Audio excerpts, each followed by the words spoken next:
la séquence Le Chronocac. On a le plaisir de retrouver Antoine Quezada, formateur et coach. Bonjour Antoine. Bonjour. Et merci d'être avec nous. Alors, on finit quasiment stable hier soir. On sent les inquiétudes quand même assez pesantes sur ce confinement qui commence et qui fait peu plaisir aux entreprises. Effectivement, le CAC a été très résilient pendant plusieurs mois. On l'a tous vu au fil des jours, espérant des bonnes nouvelles dans ce contexte qui était déjà très compliqué avec le coronavirus, avec les futures élections aux États-Unis, avec donc la crise économique qui va en découler et qui en découle déjà d'une certaine manière, même si on avait du mal à en mesurer l'importance, la gravité. Alors donc on a tenu des supports pendant très très longtemps. Déjà la semaine dernière, moi j'évoquais le support, c'est sur le graphique que vous avez en pointillé noir, donc ce rectangle qui était une zone sur laquelle on fluctuait déjà depuis plusieurs jours, plusieurs semaines entre les 4800 et les 5000 points.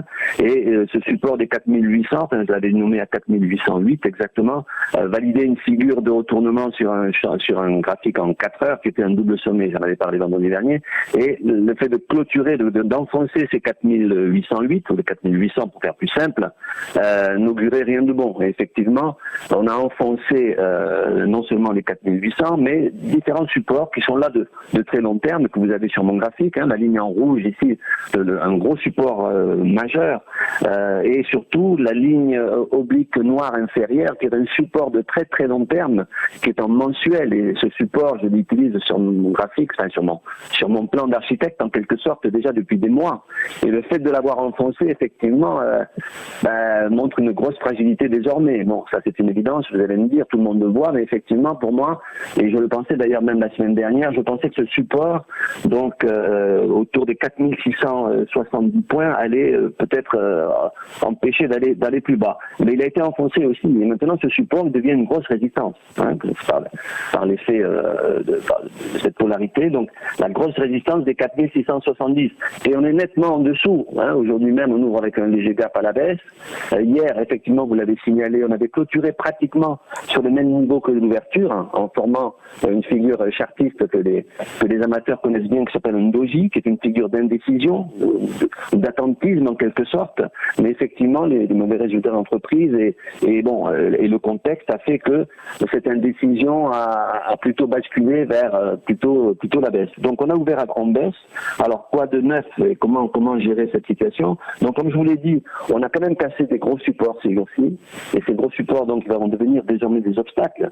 Alors je vous dis, la résilience que nous avons eue ces derniers temps faisait que la moindre bonne nouvelle dans un contexte aussi négatif aurait permis au CAC éventuellement de ressortir par le haut, sachant que les banques centrales sont là pour maintenir l'économie, et ça c'est le plus gros atout des marchés aujourd'hui, c'est ce qui fait que les bourses en général se maintiennent.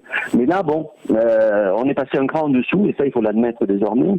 Donc si on regarde, moi j'utilise énormément les ratios de Fibonacci. Les ratios de Fibonacci, on a cassé, si on prend toute l'amplitude de hausse qui s'est faite depuis les plus bas du mois de mars. Mars dernier, on avait touché les 3632 points. Ensuite, on est remonté en juin jusqu'aux 5213 points, qui donc est devenu la résistance majeure. Donc, entre ces deux bornes, le marché, désormais, donc, retrace, c'est-à-dire qu'il descend par paliers successifs. C'est le fameux retracement de Fibonacci. Eh bien, le 38,2%, qui est un seuil important, correspond à 4609 points.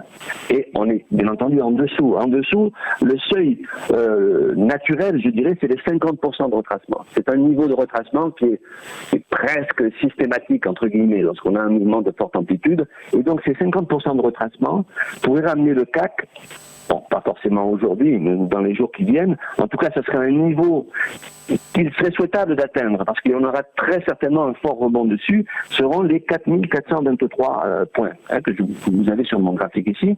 Ça correspondrait donc à 50% de retracement de toute la phase de hausse que nous avons eue. Alors, on n'en est pas encore là. Pour le moment, on est autour des 4528 points, 4500 points, je dirais. Alors, si le CAC venait à remonter un petit peu en intraday, il va trouver de toute façon une grosse résistance sur les 4561, voilà, qui correspondent en plus à une espèce de pivot en journalier. Donc, peu probable que l'on aille bien plus haut que les 4561 si d'aventure le CAC souhaitait tenter de remonter légèrement. Je crains qu'il ne reparte à la baisse. En tout cas, pour un vendredi, les marchés ne vont guère prendre le risque de s'aventurer vers des sommets. Et donc, l'objectif, comme je vous le disais, pour aujourd'hui, peut-être pas aujourd'hui, mais dans les jours qui viennent, sera de 4423 points, c'est-à-dire 50% de retracement, qui, à ce moment-là, si les bonnes nouvelles arrivaient, mais permettrait au CAC d'espérer un rebond qui serait nettement plus puissant. Mais pour le moment, on est vraiment en dessous de grosses résistances, des gros supports qui sont devenus maintenant des résistances, et on va naviguer très certainement entre les 4600 points et les 4423 points, c'est-à-dire 200 points d'amplitude, mais 400 points plus bas qu'il y a à peine quelques semaines.